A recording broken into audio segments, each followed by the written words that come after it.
Good morning everyone. आज एक नया इनिशिएटिव लेके आया हूँ मैं, जिसमें मंथली कंपाइलेशन तो नहीं लेकिन इम्पॉर्टेंट टॉपिक्स होंगे जो सितंबर मंथ में न्यूज़ में रहे हैं और जिनसे मेंस के नेक्स्ट ईयर के टॉपिक बन सकते हैं। वो सारे के सारे टॉपिक बहुत ही स्वीट और क्रिप्स मैनर में मैंने इधर पे प्रेजेंट किए हैं। अभी कुछ छूट सकता है, तो मतलब अगर छूटा है तो वो या तो इम्पोर्टेंट नहीं होगा या तो बाय मिस्टेक में से छूट गया होगा। बाकी मैंने अपने 100% एफर्ट्स डाले हैं इस पीडीएफ को बनाने में। इसको मैं डिस्क्रिप्शन बॉक्स में एक लिंक बना के इसको शेयर भी कर दूंगा और मेरे टेलीग्राम चैनल पे मैं इसको अपलोड भी कर दूंगा, तो आप इसको पढ़ लीजिएगा। अभी पहला टॉपिक मैंने यही डाला था, नारी शक्ति वंदन अधिनियम। ये बहुत इम्पोर्टेंट है GS1 में, GS2 में या GS4 में, और जिनका सोशोलॉजी ऑप्शनल है उसमें पेपर 2 में किसी न किसी पेपर में एक बार या दो बार आपको ये क्वेश्चन देखने मिलेगा। डिफरेंट पर्सपेक्टिव पूछे जाएंगे, तो आपको उस तरीके से उसका आंसर करना है। अभी सिर्फ इतना समझो कि आपको करना क्या है इसमें। 33% of women representation in Lok Sabha and state assembly, जब ये बात करते हैं तो इसका बेनिफिट क्या होगा। चूँकि एक्ट बन चुका है, ये दोनों हाउसेस ऑफ द पार्लियामेंट ने पास कर दिया है, बट इसका इफेक्ट 2027 में आएगा जब नेक्स्ट डीलिमिटेशन होगी।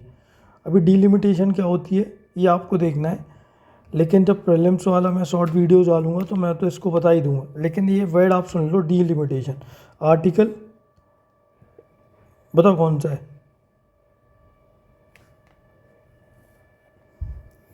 अभी सबने बोला होगा क्या है, तो आर्टिकल 82 है। ठीक है, बहुत इंपॉर्टेंट है, फिर से बोल रहा हूँ। ये क्वेश्चन आएगा पेपर में 10 मार्कर 15 मार्कर, जैसे आ जाए आपकी जैसी किस्मत हो।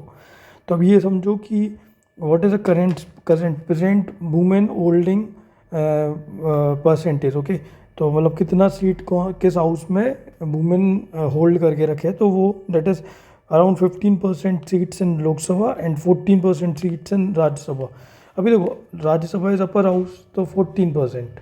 ऊपर पहुंचते पहुंचते कम हो गई, और नीचे लोअर हाउस 15%। अभी 5.5 बढ़ा दो, कम कर दो, तो 14.95 एंड 14.05% ऑफ ऐसे परसेंटेज याद कर लो इसका। ठीक है, तो this is what the representation of women in Lok Sabha and Rajya Sabha respectively. ठीक है, अभी इसका क्या बेनिफिट है, तो ऑब्वियसली वुमेन का जब पॉलिटिक्स में रोल बढ़ेगा तो जेंडर स्पेसिफिक जो क्राइम्स है, जेंडर स्पेसिफिक इश्यूज हैं, उनको टेबल पे या फिर उनको बॉटम पे लाना इजी होगा। बॉटम नहीं, मतलब एट द टॉप लाना इजी होगा। तो जब ये इजी होगा तो ऑब्वियसली वुमेन एम्पावरमेंट होगा। वुमेन की प्रॉब्लम वुमेन बहुत अच्छे से समझ सकती है। ठीक है, तो जेंडर स्पेसिफिक इश्यूज़ को अगर समझना है, डायग्नोसिस करना है उनका प्रॉब्लम्स का, तो वो जो डायग्नोसिस ईजिली कौन कर सकता है, वुमेन कर सकती है।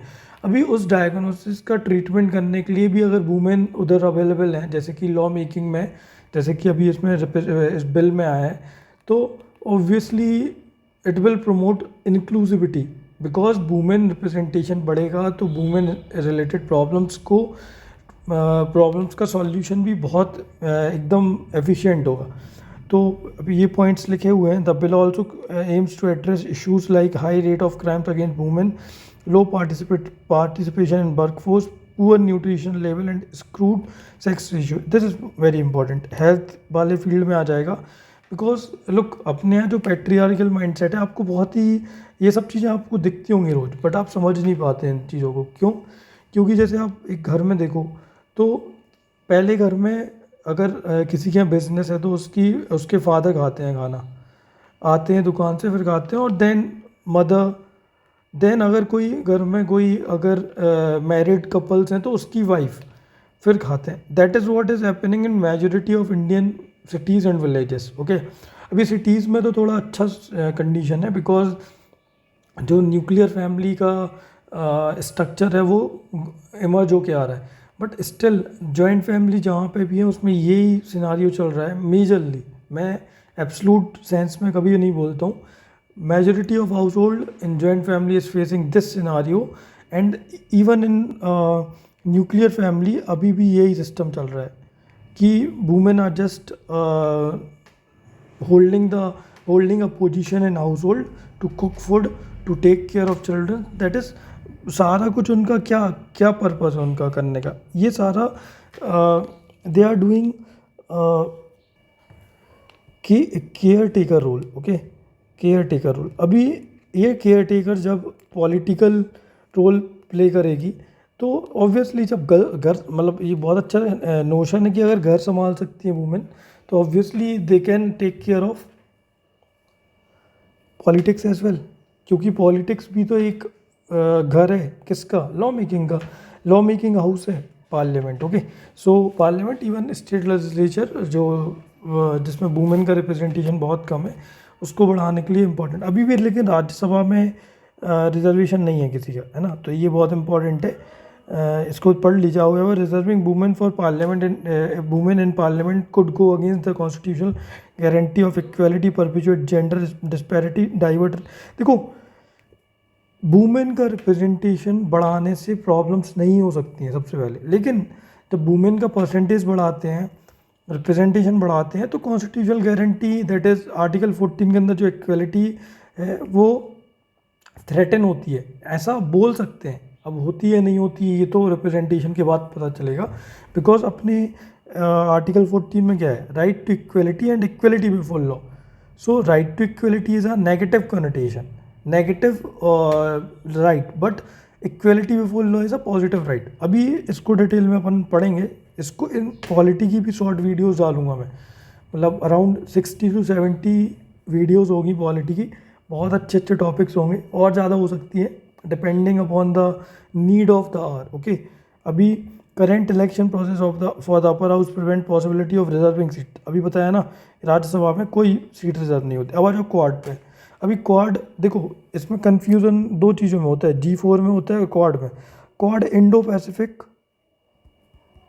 याद रखना, क्वाड क्या है, इंडो पैसिफिक रीजन के लिए बनाई गई है. G4 UNSC में रिफॉर्म के लिए बनाई गई है.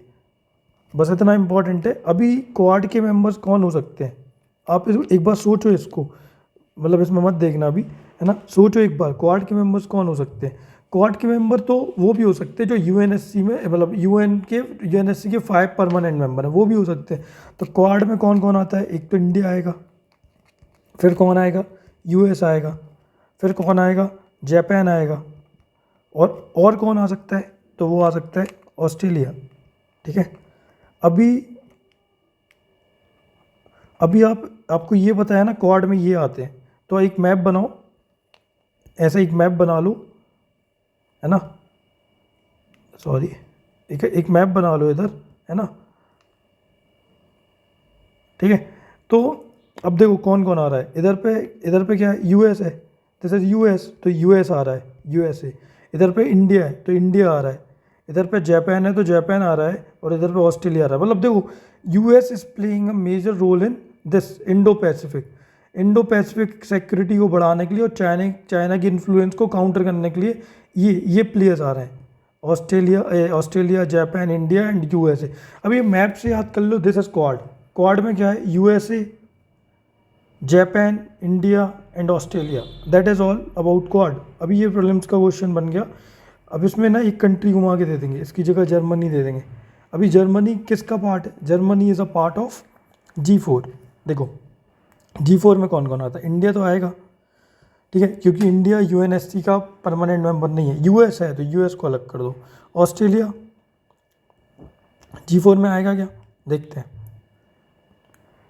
हैं, अभी मैं पक्का नहीं कह रहा हूँ. ठीक है, इधर जर्मनी आएगा. ओके, देन इधर पे ब्राज़ील आएगा. ब्राज़ील G4 का मेंबर है. अभी ब्राज़ील है, इंडिया है, जर्मनी है और ऑस्ट्रेलिया है. तो these are the four countries which are the part of G4. अभी देखो ये इधर ही पे हो जाता है काम खत्म. क्या है ना कि अपन इसको याद कर लिए. अभी मैंने भी आपको ऐसे बता दिया, इसमें मैंने ये गलत क्यों बताया आपको ऑस्ट्रेलिया, क्योंकि आप याद रखना Australia is a part of Indo Pacific security वाला alliance, that is quad, but Australia is not the part of G4. कौन है इधर पे, जापान है इसका पार्ट. देखो बहुत अच्छे से मैंने ये कंफ्यूज करके क्लियर करने की कोशिश करी है, बिकॉज इसमें मैं भी कंफ्यूज होता हूँ और भी लोग कंफ्यूज होते हैं। क्यों होते हैं? उसका रीज़न ये है कि रिवीजन नहीं होता है। आप इसको मैप से याद करो, इसमें दो कंट्रीज़ कॉमन है, इसको रट लो।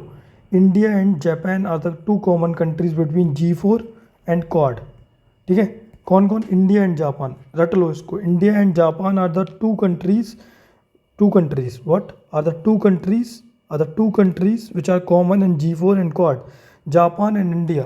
Japan, India. India and Japan. India and Japan are the two countries, are the two countries, are the two countries which are common in quad and G4. ये इंपॉर्टेंट है। इसके अलावा क्वाड में India Japan के अलावा USA और एक और कंट्री कौन आएगी? ऑस्ट्रेलिया। ठीक है, ऑस्ट्रेलिया को G4 में मत डालना। G4 में इंडिया जापान और दो कंट्रीज़ कौन कौन सी आएंगी इधर से? तो एक ब्राज़ील आ जाएगा और एक जर्मनी आ जाएगा। ठीक है, these are the four countries which want to be the part of permanent और P5 नेशन बनने की होड़ में है। ये रिफॉर्म P5 में आने की होड़ में है। ओके, क्योंकि P5 is not representing as adequately as the mandate of UN is. अभी UN का एक परमानेंट बॉडी है, प्रिंसिपल बॉडी है UNSC। UN का UN represent the world order. Okay, UN represent the world economy, UN represent the global north and global south at a platform. Okay, now जब India which is a fifth largest economy is not represented in UNSC permanent 5, then how can it be a holistic body? So that is why these G4 nation want to bring reform. ठीक है, बहुत important और भी Nations हैं, उनको भी पढ़ेंगे अपन साथ में। तो ये देख लो कि ये Australia, Japan and this China influence को कम करना है क्वाड में। ठीक है, ये अभी 2024 में मीटिंग होगी, है ना। अब जो बाइडेन है इनको रिपब्लिक डे के टाइम पे बुलाया गया, 26 जनवरी 2024 को बुलाया गया। This is under processing. अभी इसको एक बार फिक्स होने दो कि आ रहे हैं कि नहीं आ रहे हैं। वैसे तो आएंगे, जब इनका फिक्सेचर हो जाएगा तो फिर अपन क्वाड को और अच्छे से पढ़ेंगे, क्योंकि क्वाड बिकम रेलिवेंट लाइक नारी शक्ति वंदन अधिनियम बिकम। ओके, सो क्वाड का PYQ 10 मार्कर और 50 मार्कर आ चुका है, इस पर आएगा। मैं ये बहुत श्योर होकर बोल रहा हूँ, क्योंकि it is of national importance. हाँ, फिर इसके बाद सोलर रेडिएशन मैनेजमेंट, ये क्यों न्यूज़ में था? इसको ऐसे कर लो, जियो इंजीनियरिंग बोलते हैं इसको, है ना। इसका प्राइम पर्पस कुछ नहीं है, जो आने वाली सोलर रेडिएशंस हैं उनको मैनेज करना है। मैनेजमेंट लिखाना है इधर पर, मैनेज करना है। कैसे करना है कि जो नीचे का एटमॉस्फेरिक टेम्परेचर है ना, दैट बिकम नॉर्मल, और दैट बॉट टू नॉर्मल। जैसे ह्यूमन और एंथ्रोजेनिक एक्टिविटी इतनी ज़्यादा है कि बहुत ज़्यादा ग्लोबल वार्मिंग हो रहा है, तो ऑब्वियसली वार्म हो रहा है तो उसको कूल करना पड़ेगा। तो जो सोलर रेडिएशंस हैं, अब इनके डिफरेंट मैकेनिज़्म होते हैं, SAI, मतलब उनको अपन पढ़ेंगे। That is not very important नहीं है, बट इसको प्रीलिम्स में जब बनाऊंगा तो इसका भी एक शॉर्ट वीडियो बनाऊंगा, बिकॉज ज्योग्राफी के और एनवायरनमेंट के पॉइंट ऑफ व्यू से इंपॉर्टेंट हो जाता है। ठीक है, अभी SRM interfere the natural mechanism, याद रखना SRM is a artificial process, जो नेचुरल प्रोसेस को इंटरफेयर करता है। That is I think you know well. अभी क्लाइमेट इंजीनियरिंग का प्रिंसिपल है इसमें, इतना और याद रख लो बस, that is more than enough. इसके बाद आ जाओ सेक्शन 6 ऑफ सिटीजनशिप एक्ट। अभी सिटीजनशिप आपको पूरा पढ़ना है, बट इसमें इंपॉर्टेंट क्या है कि ये क्या ये न्यूज़ में क्या चल रहा था इसमें। तो न्यूज़ में ये इसलिए चल रहा था क्योंकि ये बोडो अकॉर्ड, आसाम अकॉर्ड बोलते हैं जिसको, या ये न्यूज़ में था जो 1985 में हुआ था, और ये ट्राईपार्टिएट एग्रीमेंट था। जहाँ तक मेरे को याद आ रहा है, ये आसाम गवर्नमेंट, सेंट्रल गवर्नमेंट और जो बोडो कम्युनिटी है, फिर जो एक लोकल ट्राइबल कम्युनिटी है, उन तीनों के बीच में हुआ था। That is very important for linguistic and social identity, to protect Assami and Assamese culture. बहुत इंपॉर्टेंट है ये, इसको आप IR में डाल सकते हो। कोई ऐसा क्वेश्चन आएगा जिसमें कुछ, देखो मैंने एक और डॉकेट बनाया था जिसमें मैंने एक चीज़ देखी थी कि लास्ट 3 इयर्स में जो गवर्नमेंट ऑफ द डे है उसने बहुत सारे एग्रीमेंट्स किए हैं, बहुत मतलब जो 7 सिस्टर स्टेट्स हैं ना उनमें। तो to bring peace and prosperity, although Manipur is a burning issue due to burning of Manipur, but बहुत इंपॉर्टेंट है आसाम अकॉर्ड, और इसके साथ साथ और भी अकॉर्ड्स हुए हैं that become very very important for our mains examination. और आप इनको, मैं इसका भी PDF टेलीग्राम के चैनल पर डाल दूंगा, और टेलीग्राम का लिंक मैं डिस्क्रिप्शन बॉक्स में डाल दूंगा, ठीक है। फिर इसके बाद देख लेना, ये उतना कोई इंपॉर्टेंट नहीं है, बस ये मीन्स में एक पॉइंट डाल सकते हो किसी आंसर में। फिर 104 कॉन्स्टिट्यूशनल अमेंडमेंट एक्ट, बहुत इंपॉर्टेंट है ये, इसका आर्टिकल याद रख लो, 334 आर्टिकल है, डिटेल में जाएंगे, पहले ये समझो what is 334 article. Article 334 of the Indian constitution is a provision that deals with the reservation of seats for SC and STs in Lok Sabha and state legislative assembly, very very important, Lok Sabha and state, ना कि राज्यसभा, याद रखना राज्यसभा में कोई reservation नहीं है, there is no reservation for upper house the parliament.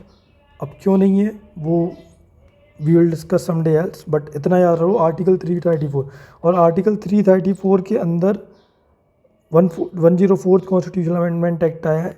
उस act के अंदर क्या है, उसके एक्ट के अंदर रिजर्वेशन को अलाइव रखा है इन बोथ कौन कौन से, एक तो लोअर हाउस और एक तो स्टेट लेजिस्लेटिव असेंबलीज, ठीक है, वो मतलब lower house of both the federal houses, वहाँ, ठीक है, बहुत इंपॉर्टेंट है, याद रखना। इसमें हेडिंग पढ़ लो, the constitutional bench led by CJI that is DY Chandrachud is examining the constitutionality of the repeated amendment to Article 334 of the Constitution, बहुत इंपॉर्टेंट है। इसमें अगेन 10 साल के लिए बढ़ा दिया है इन्होंने, और इन्होंने एंग्लो इंडियन कम्युनिटी का रिजर्वेशन लोकसभा में ख़त्म कर दिया, बहुत इंपॉर्टेंट है ये याद रखना कि there is no reservation for Anglo Indian community Lok Sabha as such of now. अभी जो मेथड अडॉप्ट किया है इन्होंने 10 इयर्स और ज़्यादा बढ़ाने के लिए SC ST का रिजर्वेशन, तो वो जो मेथड है, जो प्रोसेस है, that is aligned with the constitutional morality और नॉट। क्वेश्चन इस चीज़ का है, और इसी क्वेश्चन पे जुडिशियल प्रोनाउंसमेंट होगी, और हो चुकी होगी, मैं शायद डेट मेरे को नहीं पता कब होना है, बट इतना इंपॉर्टेंट है, याद रखना। आर्टिकल 334 याद रखना, एंग्लो इंडियन के लिए नहीं है, याद रखना 10 इयर्स के लिए, और टेम्पररी प्रोविज़न है, देखो ये पीरियड ऑफ 10 इयर्स, ठीक है, बहुत इंपॉर्टेंट है। देन मीडिएशन एक्ट, अभी मीडिएशन रिकन्सिलिएशन ये सब आप लोग पढ़ चुके होंगे, ये न्यूज़ में था because of mediation act of 2023, इस पर क्वेश्चन बन सकता है मेंस में, इसको देख लेना। देखो ADR होता है एक मैकेनिज़्म, अल्टरनेटिव डिस्प्यूट मैकेनिज़्म, इसके अंदर 3 सब प्रोसेस होती हैं, जिसमें से एक प्रोसेस होती है मीडिएशन, एक होती है रिकन्सिलिएशन, और एक होती है आर्बिट्रेशन, नेगोशिएशन, बहुत सारे होते हैं। इसकी एक अभी इंटरनेशनल कॉन्फ्रेंस इन सिंगापुर भी हुआ था, ये बहुत इंपॉर्टेंट है, प्रीलिम्स में आ सकता है कि सिंगापुर में क्या हुआ था। सिंगापुर की जो कॉन्फ्रेंस, ऐसा कुछ नाम लिखा हो ना, तो that is related to alternative dispute resolution, that is arbitration and mediation, reconciliation and negotiation, इन सब से रिलेटेड है। तो ये 4 या 5 प्रोसेस हैं। लोक अदालत is also based on alternative dispute mechanism, और लोक अदालत कहाँ से ड्राइव होती है, तो DPSP के आर्टिकल से होती है। कौन से आर्टिकल से, ये आप मेरे को बताएंगे कमेंट बॉक्स में। अभी जितनी भी मेथड्स होती हैं जो अल्टरनेटिव डिस्प्यूट रिजोल्यूशन मैकेनिज्म को अडॉप्ट करती हैं, they are based on pre litigation mediation, okay, मतलब सारी की सारी जो मैकेनिज्म है, देखो कुछ में पोस्ट लिटिगेशन भी हो सकता है, but generally pre litigation mediation पे बेस्ड होती है। लेकिन याद रखना कि जो अभी का एक्ट आया है, mediation act of 2023, that will bring और that will brought the disputing party to engage in pre litigation mediation, और ये ऑब्लिगेशन है इन पे, मतलब अब लिटिगेशन या फिर पोस्ट लिटिगेशन मीडिएशन नहीं हो सकता है। पोस्ट तो वैसे हो ही नहीं सकता है, लिटिगेशन मीडिएशन नहीं हो सकता है। सारे के सारे इंगेजमेंट कैसे होंगे, प्री लिटिगेशन मीडिएशन पे, है ना। और the mandate court and relevant institution to maintain a panel of neutral mediator, okay, ये सब याद ये भी रखना है, बहुत बहुत इंपॉर्टेंट है। आई थिंक इसमें 2 पॉइंट इंपॉर्टेंट है मीडिएशन एक्ट में, एक तो ऑब्लिगेशन है कि प्री लिटिगेशन मीडिएशन होना चाहिए, और दूसरा इंपॉर्टेंट है 180 डेज में सेट ऑफ करना है इस केस को। बहुत इंपॉर्टेंट, इसके अलावा कुछ भी इंपॉर्टेंट नहीं है। दो चीज़ें याद रख लेना मीडिएशन एक्ट के बारे में। देन कम्स यूएनएससी रिफॉर्म, अभी बता चुका हूँ ऊपर। Quad minister hold talks on rule based order.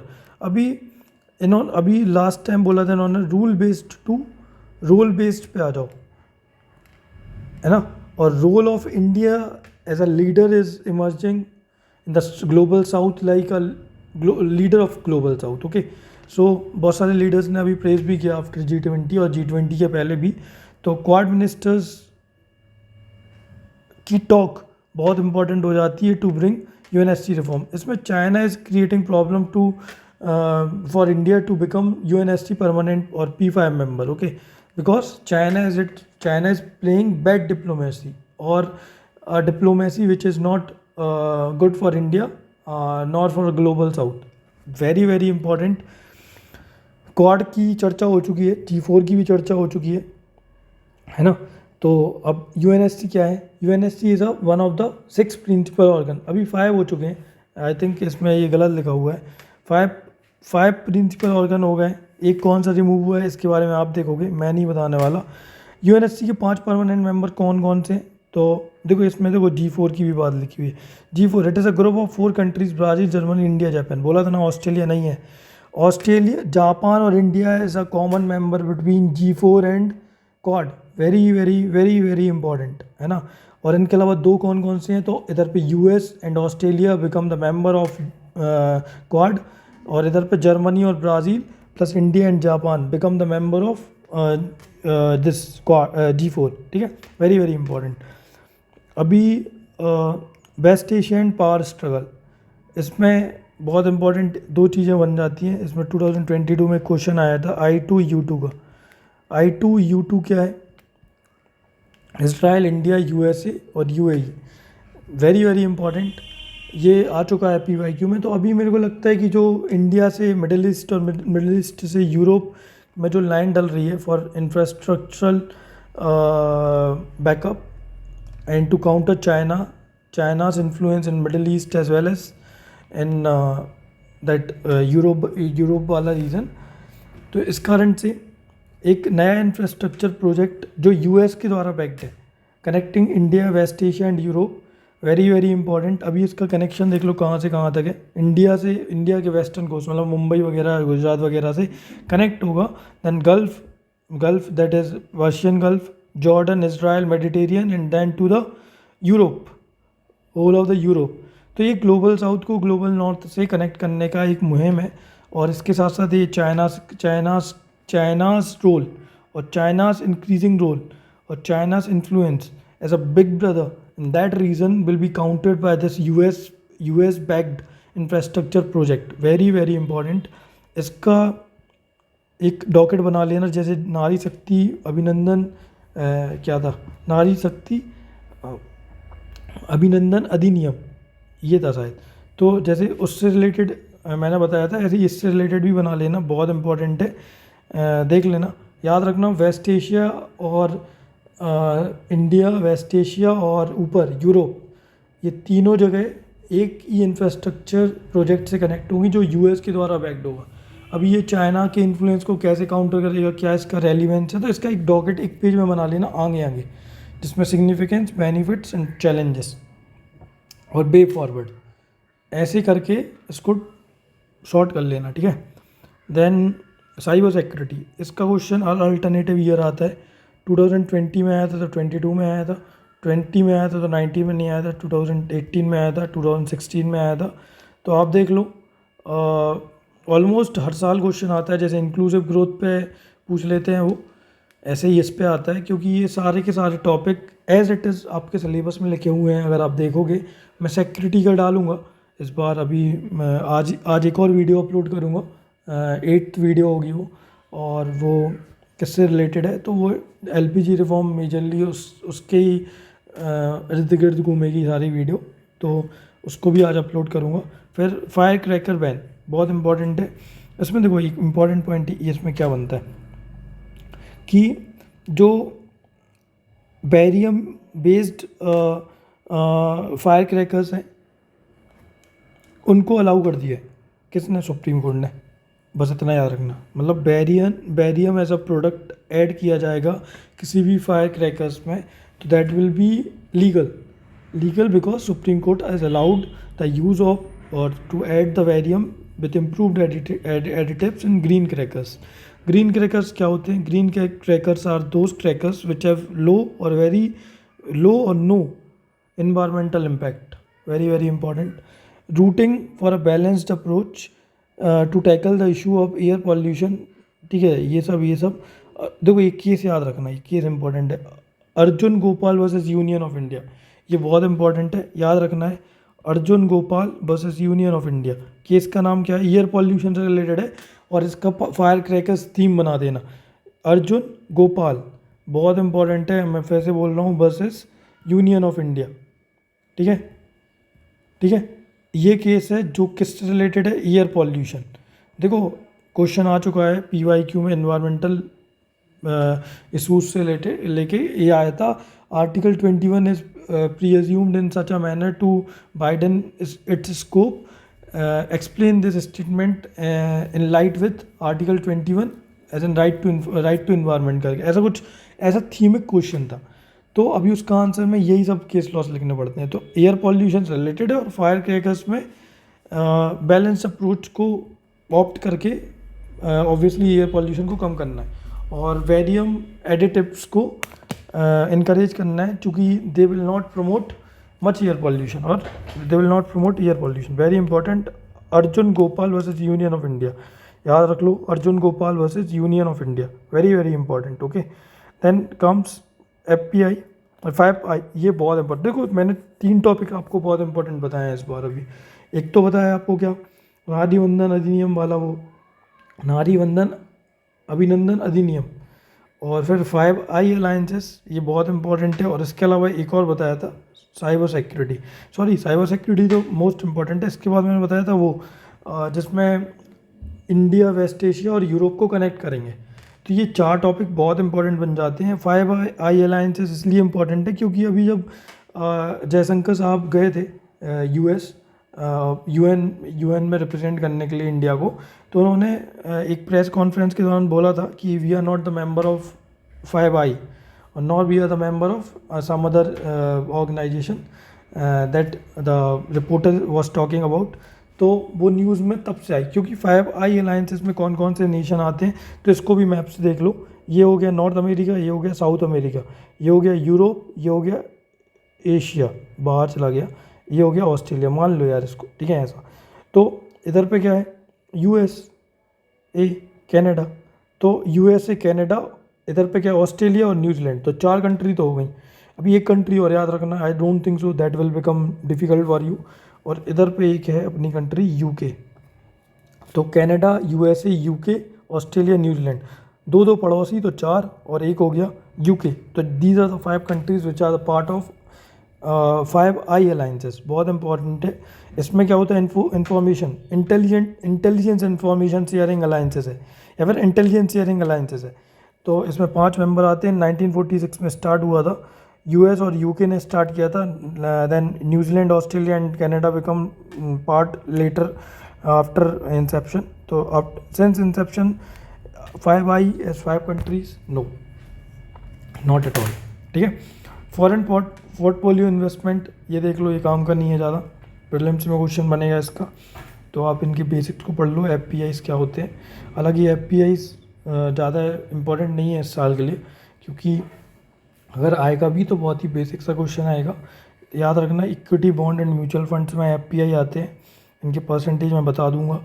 Osiris x space craft, तो ओसिरिस एक्स क्या है, नासा का है, फर्स्ट एस्टेरॉयड सैंपल मिशन है, जिसने जो मेरे ख्याल से एक एस्टेरॉयड बीनू था, इसके बाद सेकंड एस्टेरॉयड इसने अभी नाम इसमें नहीं लिखा हुआ है, आप देख लो इसमें, है ना।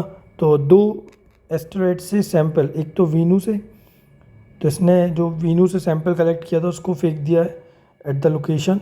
अभी वो पॉकेट जब आएगा उसको एक्सपेरिमेंटेड किया जाएगा, देखा जाएगा कि एस्टेरॉयड में ऐसा क्या कंपोनेंट्स कंपोजिशन होते हैं, क्या इसका रेलिवेंट हो सकता है, कैसे इसको यूटिलाइज कर सकते हैं फॉर मैनकाइंड, ये सब कुछ।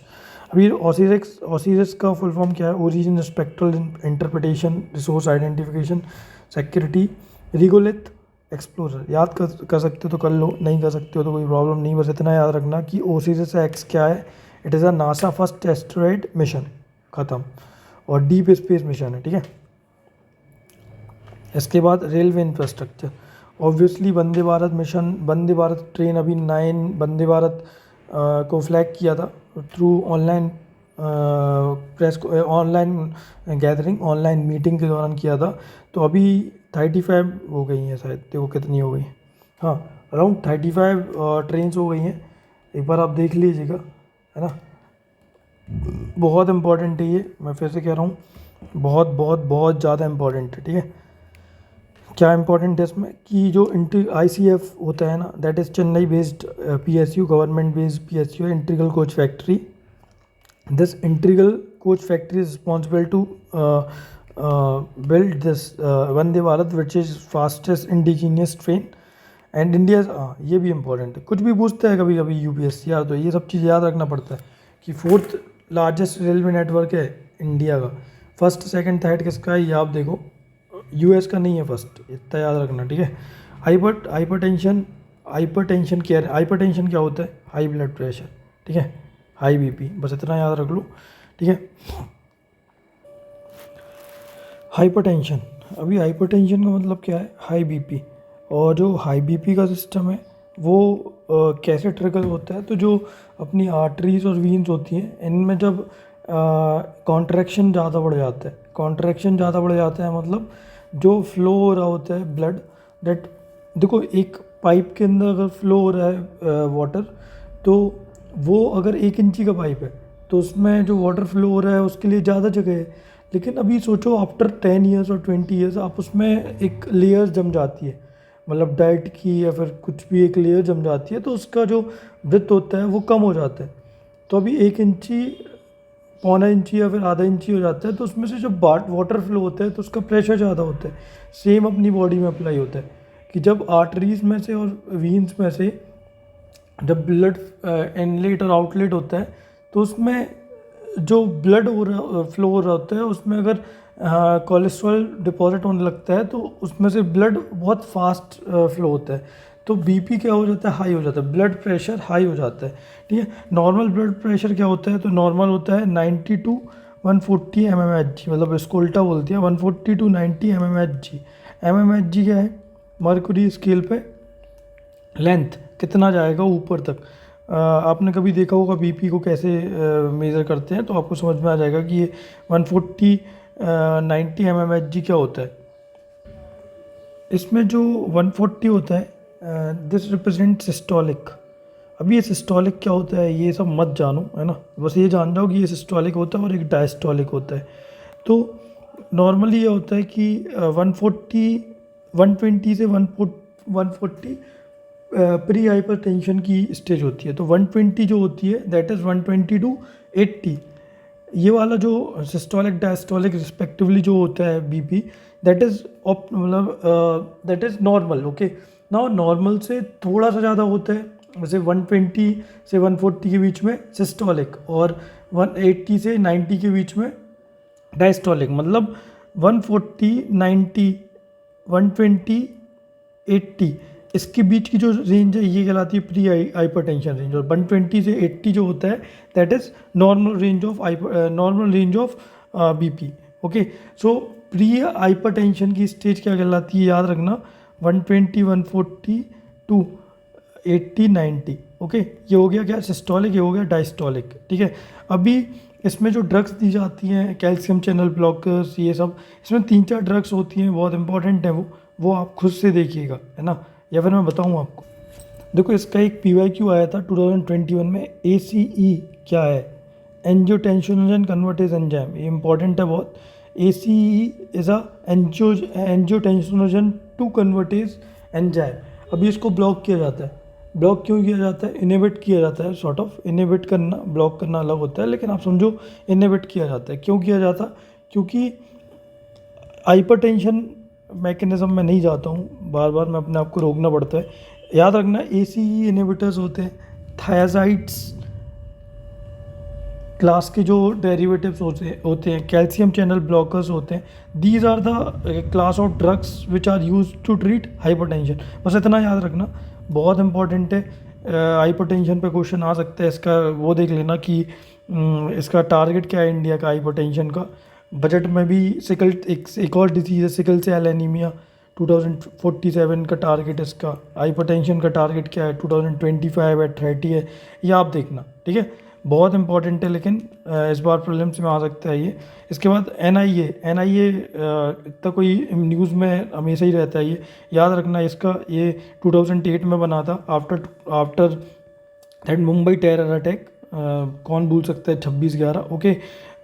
इसका याद रखना, अक्रॉस स्टेट तो है ही, लेकिन एक्स्ट्रा मतलब out of nation, that is extra territorial jurisdiction भी होता है एनआईए का, और ये मिनिस्ट्री ऑफ होम अफेयर में आता है। बहुत इंपॉर्टेंट है। जैसे सीबीआई जो है ना, वो ministry of public grievance, personal और पेंशन के अंदर आता है ना। तो ऐसे ही ये किसके अंदर आता है, मिनिस्ट्री ऑफ होम अफेयर, याद रखना एनआईए, ठीक है। सीबीआई किसके अंदर आता है तो ये भी बता चुका हूँ, ठीक है, इतना याद रखना बस। इसके बाद Asola Bhatti wildlife century किधर है ये देख लो बस, देहरादून में, मतलब उत्तराखंड में है, इम्पोर्टेंट है। सॉरी, देहरादून में तो WWI का हेडक्वार्टर है, ये याद रखना।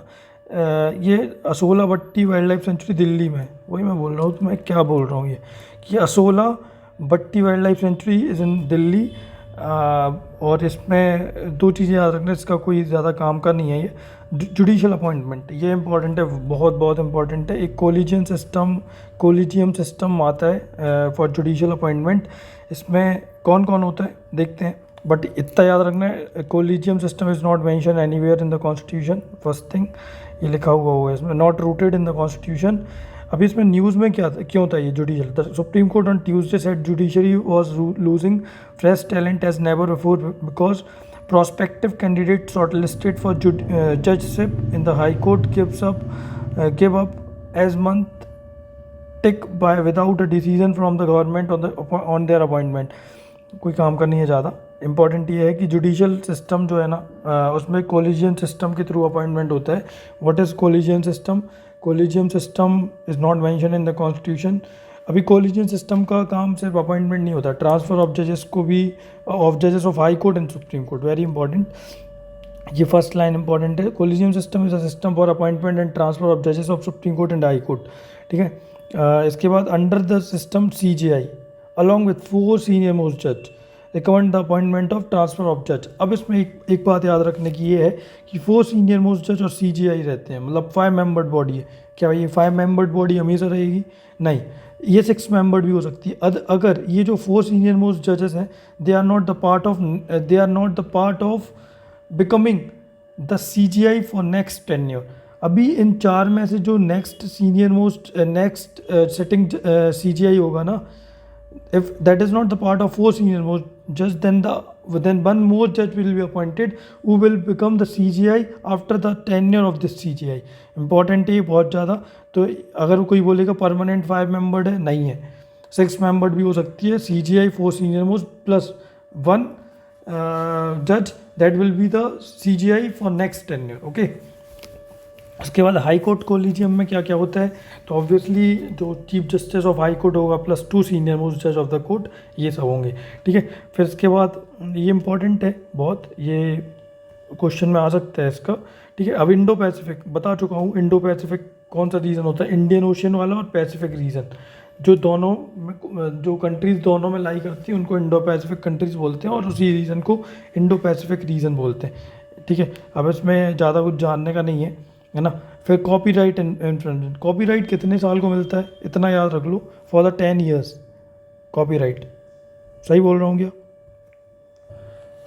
बस इसका ना एक इम्पॉर्टेंट ये है कि ये 10 ईयर्स नहीं 50 ईयर्स के लिए दिया जाता है, 50 ईयर्स आफ्टर द डेथ। इसको आप क्लियर कर लेना। बट इम्पॉर्टेंट पता है क्या है इसमें? ईयर हार्डली पूछेगा, ये पूछेगा कि कॉपीराइट किन किन चीज़ों को मिलता है। तो literally, dramatic, musical, artistic work, producer of cinematograph, film, sound recording, याद रखना, ये बहुत इम्पोर्टेंट है। ये आईपी के अंदर आता है, इंटेलेक्चुअल प्रॉपर्टी के अंदर आता है। और इफ़ द कॉप इफ़ जैसे फॉर एग्जांपल चन्ना मेरेया एक सॉन्ग है, उस चन्ना मेरेया सॉन्ग को कॉपीराइट कर दिया, मतलब किसी ने उसी को, जैसे किसी ने गाया है उसी को एज इट इज़ अपने यूट्यूब के थ्रू, चैनल के थ्रू डाल दिया, तो ये क्या हो जाएगा, कॉपीराइट का इन्फ्रिंजमेंट। बिकॉज जिसने प्रोड्यूस किया है ना, अगर उसने without permission of that, return consent होती है और इसकी, तो वो इन्फ्रिंजमेंट होगा। ठीक है, बहुत इंपॉर्टेंट है। कॉपीराइट के बारे में देख लेना, न्यूज़ में चल रहा था, बिकॉज कॉपीराइट अमेंडमेंट एक्ट आया था, ये 2021 में से आया था, तो इम्पॉर्टेंट है। 2017 का PYQ है प्रीलिम्स का, कॉपीराइट का इम्पॉर्टेंट है ये, है ना। NHRC always important, non constitutional body है। अगर नॉन कॉन्स्टिट्यूशनल है तो स्टैट्यूटरी है कि नहीं, हाँ है, बिकॉज अभी NHRC बहुत इंपॉर्टेंट है ना। ये कमीशन है जो, वो स्टेट PSCs में भी पूछी जाती है, और MPPSC में इसका कंपोजिशन आता है। क्या कंपोजिशन है मैं नहीं बताऊंगा, मैंने बता दिया, NHRC न्यूज़ में था, क्यों था, लेकिन अभी मुझे लगता नहीं है मेंस में, प्रीलिम्स में आएगा, बट आ सकता है, देख लेना थोड़ा सा बेसिक इसका। देन CPEC, ये इम्पॉर्टेंट है, ये IR का टॉपिक है। इसमें क्या है, CPEC जो वो कॉरिडोर है, ये चाइना पाकिस्तान इकोनॉमिक कॉरिडोर, इसमें रीजनल कनेक्टिविटी को प्रमोट करने के लिए इंफ्रास्ट्रक्चरल डेवलपमेंट और ग्रोथ की जाएगी, जिसमें CPEC को किसके साथ इंटीग्रेट किया गया है, one belt one road initiative के साथ। तो इसमें क्या होगा, चाइना को यूरोप के साथ लिंक किया जाएगा। अभी बताया था मैंने आपको, एक अभी US बैक्ड एक प्रोजेक्ट, इंफ्रास्ट्रक्चर डेवलपमेंट प्रोजेक्ट लेके आए हैं वो, जिसमें इंडिया, वेस्ट एशिया और फिर यूरोप को कनेक्ट करेंगे, वेस्ट एशिया और यूरोप को कनेक्ट करेंगे। और इसमें ये बैक्ड कौन करेगा, USA करेगा, बहुत सारा फंडिंग देगा, लेकिन इसमें सऊदी अरबिया और यमन वगैरह ये सब कनेक्ट होंगे। लेकिन इसको, ये क्यों आया था, ये इसको काउंटर करने के लिए आया था CPEC, जो कि एक छोटा सा पार्ट है one belt one road initiative का, to link China and Europe. आप समझो, ये डिप्लोमेसी कहलाती है। मतलब एक प्रोजेक्ट आया जिसने इंडिया को वेस्ट एशिया प्लस यूरोप से कनेक्ट किया, और एक प्रोजेक्ट आया जिसने चाइना को वेस्ट एशिया और यूरोप से कनेक्ट किया, वो बहुत इंपॉर्टेंट है। ठीक है, अभी ग्वादार पोर्ट कहाँ है, तो आपको पता होना चाहिए, ये पाकिस्तान में है। ये कौन बैक किया है इसको, चाइना बैक किया है। ठीक है, चाइना ने इसको बैक किया। जैसे ईरान में कौन सा चबार पोर्ट है जो इंडिया बैक्ड है, अभी इंडिया की ओनरशिप ट्रांसफ़र हुआ है उसमें, ईरान में, तो वो देखना वो क्या है। फिर आप्सपा क्या है, AFSPA is nothing but arms force special power act. अभी इसमें आप्सपा के जो प्रोविज़न है, इसको अपन FR के, अभी इसके बाद जोशीमठ लैंड सब्सिस्टेंस, इसमें ना लैंडस्लाइड का एक क्वेश्चन आ सकता है मेंस में, GS1 में, even in GS3 as well. GS3 में डिज़ास्टर मैनेजमेंट है, और GS1 में लैंडस्लाइड एज अ टॉपिक दिया हुआ है सिलेबस में, तो दोनों में से आ सकता है ना। तो लैंडस्लाइड को कैसे पढ़ना है, इसकी डेफिनेशन न्यूज़ में है इसलिए, है ना, डेफिनेशन। और ये स्टैटिक का पार्ट है, स्टैटिक तो आप कवर कर ही रहे हैं, अभी मैं बता रहा हूँ कि लैंडस्लाइड न्यूज़ में था, तो आपको इसको थोड़ा सा अटेंशन दे के पढ़ना है लैंडस्लाइड को। ठीक है, अर्थक्वेक को भी पढ़ना है, अर्थक्वेक GS2, जैसे कभी कभी ऐसे क्वेश्चंस भी आ जाते हैं कि जैसे IR इंटरनेशनल रिलेशन से पेपर 2 में, GS2 में, अभी जो IR है उसमें अपन ने अर्थक्वेक में कैसे उसको मैनेज रिहेबिलिटेट करने में कैसे, यमन वगैरह में कैसे अपन ने अपने रीइंफोर्समेंट टीम भेजी, कैसे टैकल किया, कैसे मैनेज किया, तो how this will play important role in bettering our foreign diplomacy, ऐसे करके क्वेश्चन आ सकते हैं, ऑब्वियसली आ सकते हैं, है ना। तो ये देख लो, ये सब स्टैटिक का पार्ट है। टाइगर एस्टिमेशन, इस पे क्वेश्चन बनेगा, है ना। अभी टाइगर एस्टिमेशन कौन करता है, NTCA plus wild life institute of India plus state wild life institute of India plus जो NGOs वगैरह होते हैं वो सब, है ना। तो ये सारे लोग मिलके ये क्या करते हैं, टाइगर एस्टिमेशन, मतलब टाइगर सेंसस करते हैं। ये कब स्टार्ट हुआ, 1973 में स्टार्ट हुआ। याद ये रखने का है कि हर 4 साल में होता है, ये 4 ईयर एक्सरसाइज है ना। देखो अभी अपन ने क्वाड पढ़ा था, इसमें 4 कंट्री थी, G4 पढ़ा था, 4 कंट्री थी। तो ऐसे याद कर लो, क्वाड G4 के साथ साथ NTCA जो नेशनल टाइगर कंजर्वेशन अथॉरिटी है, it performs tiger census, that is the exercise of 4 year को क्या बोलेंगे, पता नहीं। तो 4 साल में एक बार होती है, याद रखना। लार्जेस्ट पॉपुलेशन हमारे प्रदेश का है, MP का, है ना, मामा जी के प्रदेश, दैट इज़ MP। और याद रखना है कि 6% एनुअल राइज देखा जा रहा है आफ्टर 2022, सॉरी 2018 से 22 के बीच में हर साल 6% राइज इन टाइगर पॉपुलेशन। बहुत इंपॉर्टेंट है ये, है ना, मतलब 4 साल में रेगुलर बढ़ ही रहा है ना। तो अगर बोलेंगे लास्ट 5 ईयर्स में बढ़ रहा है रेगुलर, तो हाँ बढ़ रहा है, क्योंकि अपन 2023 में चल रहे हैं, अभी भी बढ़ा है, मतलब ये शॉर्ट सर्वे ने बताया ये, है ना। और याद रखना कि सेकंड नंबर पे कर्नाटका, थर्ड नंबर पे पॉपुलेशन वाइज है, परसेंटेज वाइज नहीं, एरिया वाइज नहीं, पॉपुलेशन वाइज लार्जेस्ट कहाँ है, MP। इमेजिन करो कहाँ है MP लार्जेस्ट टाइगर पॉपुलेशन, फिर कर्नाटका, फिर उत्तराखंड, आई थिंक सो, फिर उत्तराखंड, यस, फिर महाराष्ट्र। तो याद रखना इसको, इंपॉर्टेंट है। Project tiger is launch by the central government on 1 April 1973 in a bid to promote conservation। Obviously important है ये प्रीलिम्स के पर्सपेक्टिव से। अभी क्रेडिट रेटिंग प्रीलिम्स 2022 का क्वेश्चन है, याद रखना। सेबी रेगुलेट करेगी क्या, रेगुलेट करेगी, ऑथराइज करेगी, कंट्रोल करेगी किसको, क्रेडिट रेटिंग एजेंसीज को, ना कि RBI। क्वेश्चन में बाय RBI लिखा था, दैट बाय RBI इज गलत, है ना। कौन है, बाय सेबी। क्रेडिट रेटिंग कौन रेगुलेट करता है, बाय सेबी। ओके, इंपॉर्टेंट है ये बहुत, ठीक है। Credit rating is assessment of credit worthiness. अब आई थिंक सो आपको पता होगा व्हाट इज क्रेडिट रेटिंग।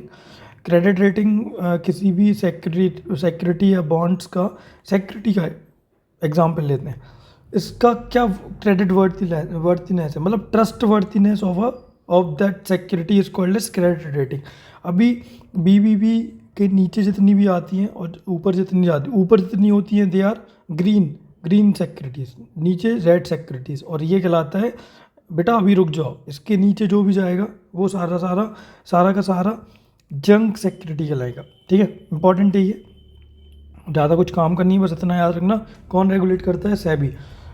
गलत आया था, RBI दिया था उन्होंने, इसलिए अब सही पूछेंगे, और ये 4 बॉडीज़ दे के पूछ लेंगे क्रेडिट रेटिंग एजेंसी को रेगुलेट कौन करता है, तो याद रखना सेबी, ठीक है।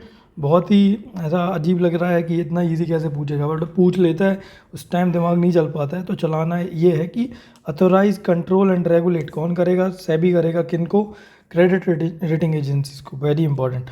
ग्रीन रिवॉल्यूशन, MS स्वामीनाथन, इनका डेथ हुआ है अभी 4-5 दिन पहले। तो ग्रीन रिवॉल्यूशन न्यूज़ में रहा because MS Swaminathan is known as a father of green revolution, ठीक है।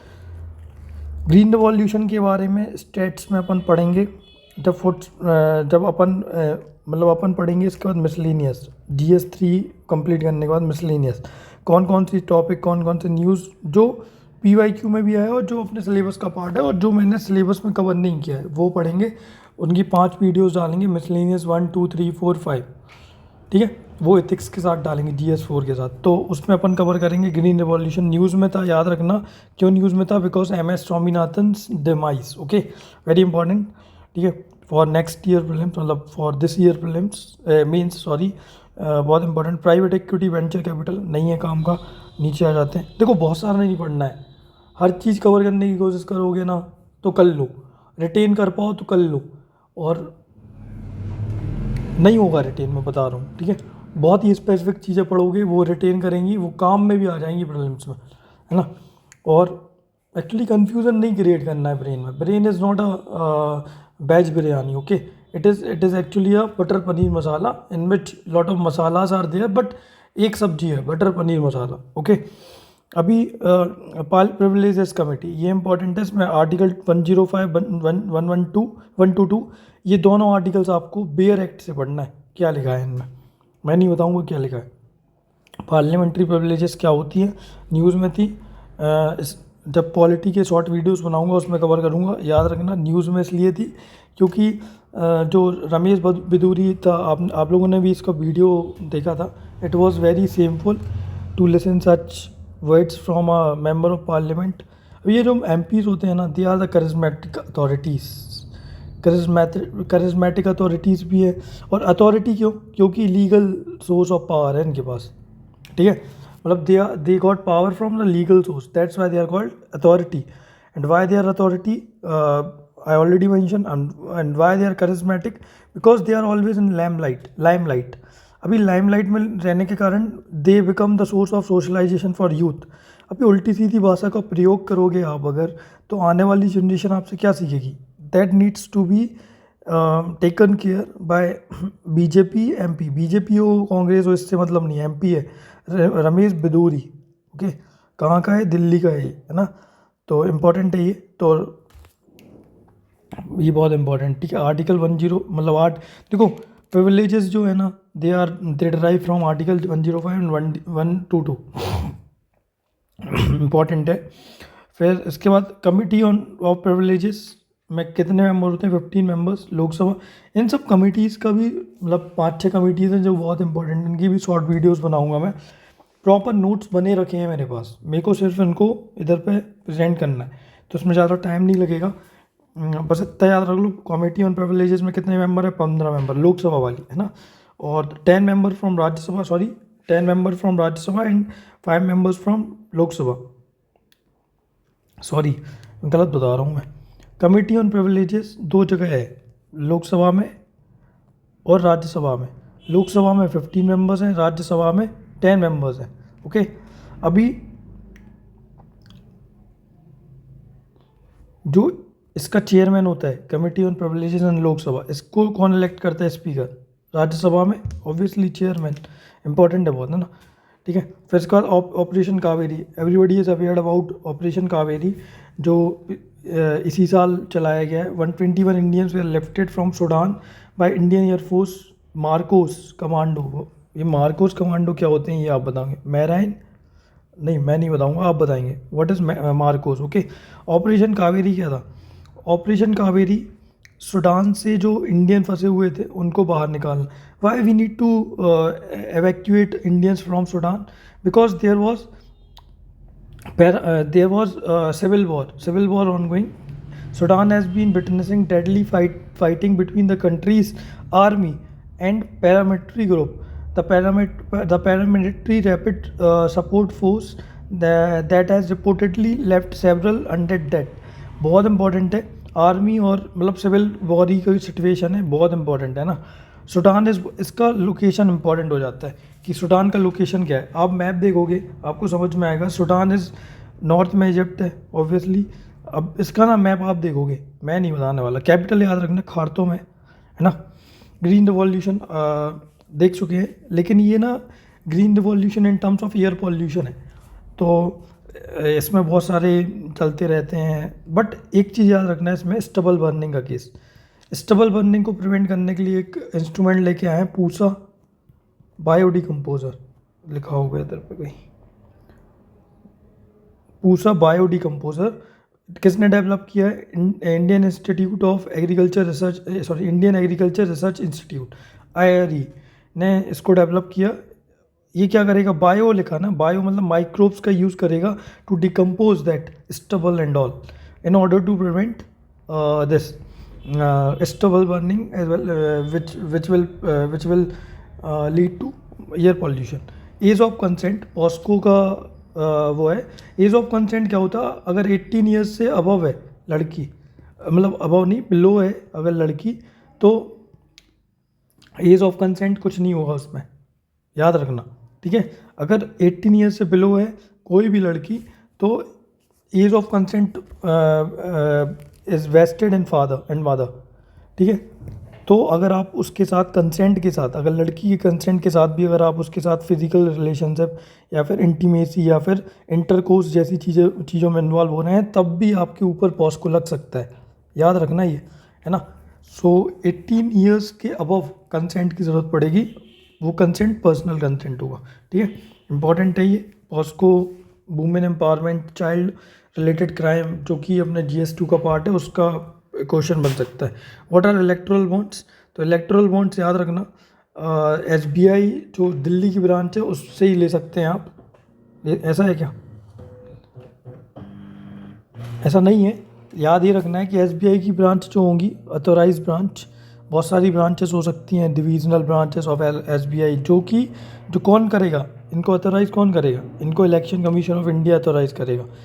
तो ये बॉन्ड रिलीज़ करेंगे, कौन से? Electoral bond. कब कब करेंगी? 4 महीने होंगे इनके, जनवरी, अप्रैल, जुलाई एंड अक्टूबर। अब इसको याद करने का तरीका है 1, 4, 7, 10। कितने का अंतर है? 2 2 एंड 2, 2, 3, 5, 6, 8, 9। तो हर 2 महीने के अंदर से जो महीना पड़ेगा उसमें डेट स्पेसिफाई कौन करेगा? Union government. ठीक है। और इनका पीरियड क्या होता है? ये 14 डेज इनका टाइम पीरियड रहता है। जैसे आज इशू हुए ना, तो 14 दिन के अंदर पार्टी को डोनेट कर दो, otherwise they will be lapse. Okay.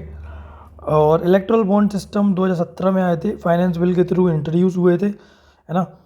ये सब देख लेना, इम्पॉर्टेंट नहीं है इतना कोई ज़्यादा, बट इतना इम्पॉर्टेंट है कि एसबीआई की अथोराइज ब्रांच से इनको इलेक्ट्रल बॉन्ड्स को इशू किया जाता है।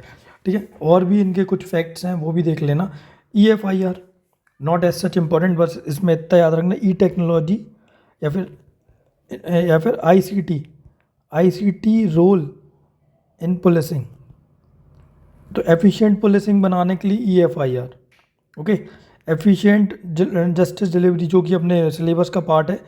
E governance in delivery of service. ठीक है।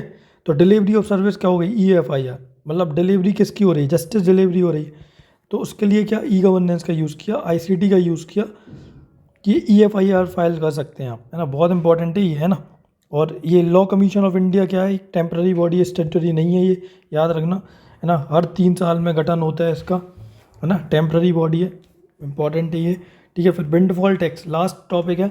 विंडफॉल टैक्स क्या होता है? विंडफॉल टैक्स, जैसे फॉर एग्जांपल मेरी एक फर्म है, इस फर्म ने बहुत ज़्यादा प्रॉफिट गेन किया है इन दिस फाइनेंशियल ईयर। तो इस फर्म को स्पेसिफिकली, इस फर्म को और इससे रिलेटेड जितनी भी फर्म्स होंगी, इन सब पे एक एक्सेप्शनल टैक्स लगेगा। एक्सेप्शनल टैक्स क्यों लगेगा? In order to manage demand and supply of money वाला सिस्टम। इस डिमांड सप्लाई को मैनेज करने के लिए एक टैक्स लगाएगा government on selected institutes. That is what we call it windfall tax. पढ़ लो इसमें क्या लिखा है कि it is a higher tax levied on the government on specified industries when they experience unexpected और above average profit. Very very important. I think everybody is aware about windfall tax. अभी इसमें writing answer writing practice question है, ये 2019 का question है, PYQ है, बहुत important है ये। द रिजर्वेशन ऑफ सीट्स, ये देख लो, इसका स्क्रीनशॉट ले लो। देखो क्वाड अपन ने डिस्कस किया था, इसका एक क्वेश्चन लिखना है आपको। वुमेन एम्पावरमेंट और women participation in politics in parliament reservation, इसका एक आंसर लिखना है। और इसमें UNSC रिफॉर्म पे एक क्वेश्चन लिखना है। और एक वेस्ट एशिया पे जो इंफ्रास्ट्रक्चर प्रोजेक्ट चल रहा है, उसमें I2U2 का रोल क्या होगा? बहुत इंपॉर्टेंट है। ये चारों क्वेश्चन को आपको लिखना है। वॉच लगा लेना, 35 मिनट्स का टाइम मिलेगा, है ना। मैं 8 मिनट, 8.5 मिनट के आसपास दे रहा हूँ हर क्वेश्चन के लिए, क्योंकि इसमें 15 मार्कर भी है एक, और एक 10 मार्कर भी है। तो 10 मार्कर के लिए 7 मिनट, 15 मार्कर के लिए 10 मिनट्स दे रहा हूँ। तो 7 दूनी 14, 10 दूनी 20, तो 34 मिनट, 1 मिनट एक्स्ट्रा दे रहा हूँ, 35 मिनट। 35 मिनट में आपको ये 4 क्वेश्चन लिखना है। अगर आप ये 35 मिनट में 4 क्वेश्चन लिख लेते हैं ऐसे कि आप भी पढ़ पाएँ और सामने वाला भी पढ़ पाए, सबसे पहले तो आप पढ़ पाएँ इसको, ठीक है, तो आप पॉजिटिव एंड्स पे हैं। Otherwise you need to think, you need to practise more, you need to use your hand more, you need to write more. Okay, that's all for the current of September. Hope you will turn on. Evening में मैं एक और video डालूंगा जिसमें effect of liberalisation on Indian economy, change in industrial policy and effect on Indian economy, ये सब कुछ डालूंगा शॉर्ट एंड क्रिप्स मैनर में। शाम को अपलोड करूंगा। और गुड बाय, टेक केयर।